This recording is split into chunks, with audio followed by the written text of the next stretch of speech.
सच्चाई है कि समाज ने कहीं न कहीं से अभी बीएसपी कमज़ोर किया था और अब उनको एहसास हो रहा है कि बीएसपी के कमज़ोर होने से पूरे देश के अंदर उनकी आवाज़ दबती है। और मैं अभी भी कह रहा हूँ कि कश्मीर से कन्याकुमारी और गुजरात से लेकर आसाम तक अगर दबे कुचले वंचित समाज की कोई अपनी आवाज़ है तो बहुजन समाज पार्टी है। और हम सभी को मिल करके अपनी आवाज़ को मजबूत बनाए रखना है। बहुजन समाज पार्टी को बहुत ताकत देकर आप लोग गठबंधन को लेकर प्रयास उसका अपहरण हुआ था और उसका थोड़ा भाई उसका मर्डर हुआ। घर में हम लोग जा रहे हैं और पूरी जांच चाहिए, बाकी वहीं जाके मालूम किया। आजकल आप बिहार भी रहते हैं सर, और फिर यूपी भी, फिर यहाँ भी आगे दिल्ली जाना पार्टी का काम है, तेजी से करना पड़ेगा, काम तेजी से नहीं होगा। सर एक मुद्दा ये है, आखिर दलित कितना सुरक्षित है, क्यों दलित बेटियों के साथ लगातार हैवानी की खबरें सामने आ रही है? देखिए, जब तक सरकार इसमें कोई बड़ा रूप नहीं अपनाएगी, मैं तो ये कहूँगा कि जो इस तरह के रेप के केसेस होते हैं, इस रेप के केसेस जो भी दोषी लोग हैं उन्हें सिर्फ फांसी से मिलनी चाहिए, तब जाके इस देश में रेप होने। अब तो डबल इंजन की सरकार भी है, दोनों इंजन फेल हो चुके हैं, तभी तो पूरे देश में वारदातें हो रही हैं। महिला मुख्यमंत्री हैं दिल्ली में सर, अभी उनके बारे में क्या कहें, उनके बारे में अभी नहीं बोलूँगा, लेकिन यह है कि जिस तरह से यहाँ पे लॉ एंड ऑर्डर की सिचुएशन खराब है, इसका मतलब यहाँ के मुख्यमंत्री फेल है। एनसीआरबी के आंकड़े बताते हैं कि दलितों पे अत्याचार दिन ब दिन बढ़ता जा रहा है, फिर भी सरकार चुप है। देखिए, सरकार को जो केंद्र में सरकार है या प्रदेश में जो सरकारें हैं वो दलित अत्याचार को लेके गंभीर नहीं होती। दुर्भाग्य है और इसलिए कंटिन्यूअस ये पूरे देश के अंदर दलित अत्याचार बढ़ा हुआ है, चाहे मध्य प्रदेश का बंकड़ा कांड हो, चाहे मऊगंज कांड हो, चाहे बिहार का कांड हो। चारों तरफ ये हम बिहार गए थे, वहाँ पे 13 वर्षीय कोमल पासवान की हत्या कर दी गई, इसलिए हत्या कर दी गई वो रंग खेल रही थी और रंग जो है किसी सामंतवादी के घर पे गिर रहा था, वो छींटे उसकी विकेट पे, इस वजह से उसकी गाड़ी से हत्या कर दी गई।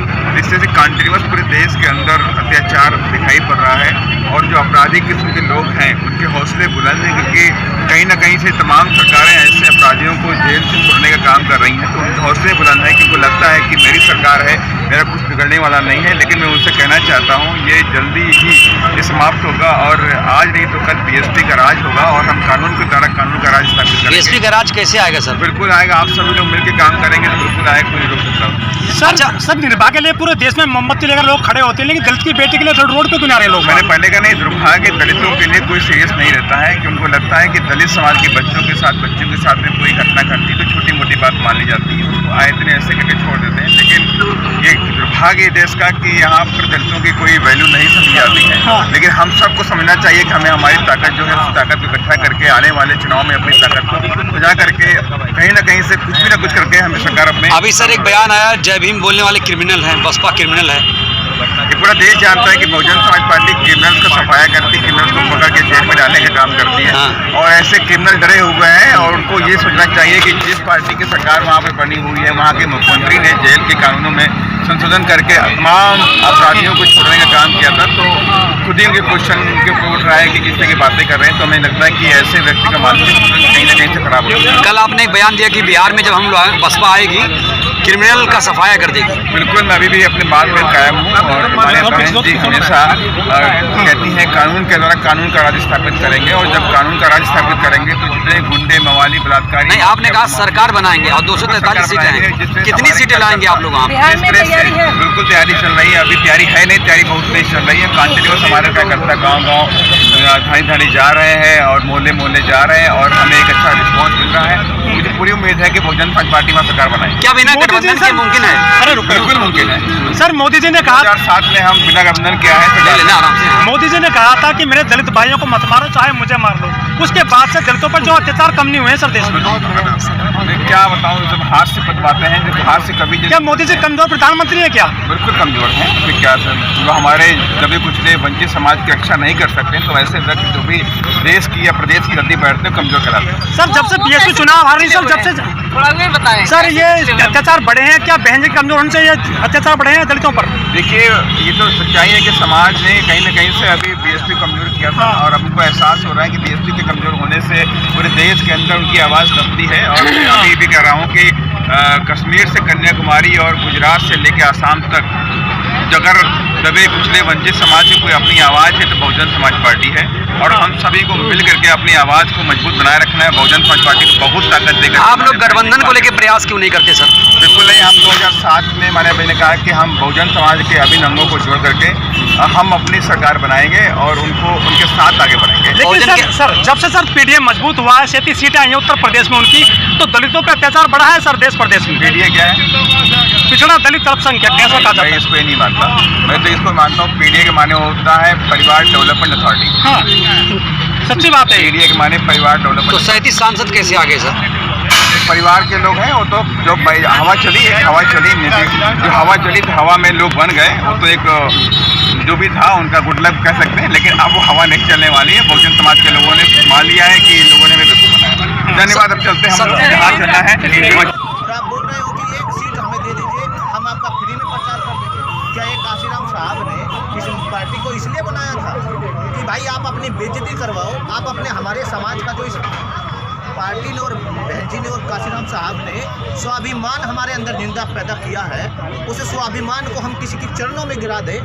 क्या उस आदमी को उस आदमी को मैं ये कह रहा हूँ कि उस आदमी को अगर हम एंटी सोशल नहीं बोलेंगे तो क्या बोलेंगे? और आप कह रहे हैं कि ऐसे आदमी को बहन जी मिला है अपने अंदर, क्यों मिला है भाई? बहन जी कैसे ही स्वाभिमानी नेता है, आप ये समझते हो? बहन जी से हम क्या सीखते हैं? बहन जी से हम क्या समझते हैं? बहन जी का चरित्र और स्वाभिमान इतना सर्वोपरि है कि जब जब हमारा गठबंधन हुआ है, चाहे हमने बीजेपी के साथ में सरकार बनाई हो, तो बीजेपी के जो शीर्ष लीडर है लाल कृष्ण आडवाणी हुआ, चाहे ये भाजपा ही हुआ, ये बहन जी के यहाँ पर आते थे। नरेंद्र मोदी आते हैं कि नहीं? ये सारे लोग आते थे। नरेंद्र मोदी आते हैं कि नहीं? नरेंद्र मोदी क्यों आएंगे भाई? क्या हम गठबंधन के लिए हमने क्या हाँ बोल दिया उनसे? क्या हमने बोल दिया कि हम गठबंधन? मैं ये कह रहा हूँ, ये जो सवाल है जितने भी चंद्रशेखर का आप सारे लोग चर्चा करते हैं, हमारे संसद में 131 सांसद है कि नहीं? वो भी दलित समाज से आते हैं। आपने 131 सांसद में से एक आदमी का नाम लिया जो बहन जी के आप कंपैरिजन में चंद्रशेखर को ला करके खड़ा कर देते हैं भाई। 131 सांसद हैं आप नहीं, आप सवाल करते हैं। फोन कर रहे हैं ये आपने कहा। आप फोन कर रहे हैं, सुन लीजिए, फोन कर रहे हैं। जब अगले ही दिन एक यूट्यूबर है अरुण गौतम, उस धाकड़ टीवी वो चलाते हैं, उन्होंने हमारे कार्यालय में पूछा कि क्या चंद्रशेखर का आपके पास फोन आया? कार्यालय वालों ने बोला कि नहीं आया। तो फिर उन्होंने फोन कहाँ मिला दिया भाई? फिर दूसरी बात यह है, अगले ही दिन आदमी एक अंजुम यूट्यूबर है, उन्होंने पूछा अजीत अंजुम, उन्होंने डायरेक्ट उससे चंद्रशेखर के पूछा भाई नंबर कहाँ से लिया? वो बोल रहा है जो वो मिश्रा है जो उसका पॉडकास्ट कर रहा है शुभंकर मिश्रा की, उसने दिया था नंबर। अब आप ये बताइए, ये हमारे समाज को गुमराह करने के लिए जो झूठ तंत्र हमारे समाज के युवाओं के बीच में फैलाया जाता है, क्या इस आदमी को बहन जी अपनी पार्टी में लेकर के इस मिशन को आगे बढ़ाएंगे? तो कहीं बसपा कमजोर ना हो जाए, नहीं लेंगे तो कौन? अभी हमारी वो बहन जी ने बताई, उन्होंने अभी बताया। किसने बोला है ये बात? किसने बोला है? एएसपी के कार्यकर्ता कौन है आप समझिए। जैसा उसका लीडर होगा ऐसा ही उसके फॉलोअर्स होंगे, ऐसे ही उसके कार्यकर्ता होंगे।